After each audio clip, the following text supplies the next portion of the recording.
Hello, everyone. My name is Crystal, and today I will be talking about the book The Five People You Meet in Heaven by Mitch Albom.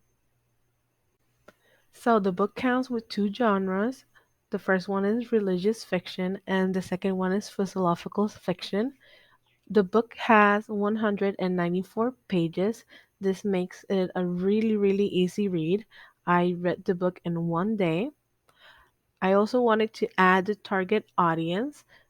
The author, Mitch Albom, said that the target audience for this book is those who think they don't matter in life, people who are going through loss and are looking for a connection. What is the book about? The book is about an old man named Eddie, a veteran, and a mechanic who doesn't think he matters that much in life. He dies when he is 83 years old. Actually, he dies on his birthday, trying to save a little girl named Amy or Annie, as he says, from an accident in an amusement park where he works at. As soon as he dies, he wakes up in a form of heaven where there are five people waiting for him. One person from his childhood, called the Blue Man, one from his war years, whom he calls Captain, one from his love life named Margaret, and so on.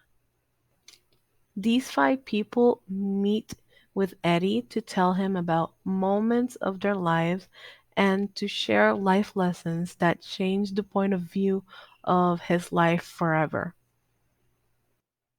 And I want to share an interesting fact.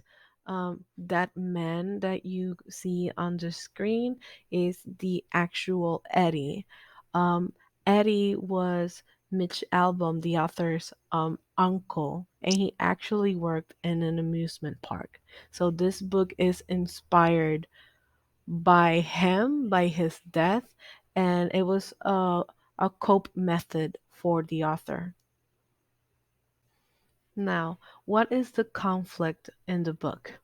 There are two conflicts: character versus self. After Eddie returned from the war, he was very depressed and angry at what he had done for the remainder of his life. And the second conflict is character versus character. That is, Eddie's father had never shown him love, approval, or any signs of encouragement. Even though there are many things happening in the book, these are the two most prominent conflicts from the book. The climax of the book is that Eddie meets a little girl named Tala, and she answers a lifelong question that actually tormented Eddie for as long as he lived. I won't give more information about the climax because I will give it away. All that I can say is that this climax is more towards the end of the book. And this is a very important moment in Eddie's life. Now, because the book is literally the main character Eddie meeting five people in heaven, there are many things happening on the book. So some of the themes are redemption and forgiveness, the cycle of life and death, connection between all humans, the value in ordinary life, time, and gender roles. What developmental stages does the book appeal to? So I chose various developmental stages, but one of them is achieve a proper masculine or feminine role. This is because in the book it is not direct, but it is shown that Eddie wants his father's approval and he tries to achieve this approval of masculinity and independence by preparing himself to go to war. Another one is adapt to physical changes because in the book, when Eddie is in heaven, he is going through a process because his body is constantly changing every time he meets one of the people that he needs to meet in heaven. Prepare for a career and achieve social responsibility. These two are kind of also related to the fact that he wanted to go to war and acquire a personal ideology. Since he's meeting all of these different people, his let's say mindset, his ideas, everything he thought that it was in this way change. Like all of his point of view changed.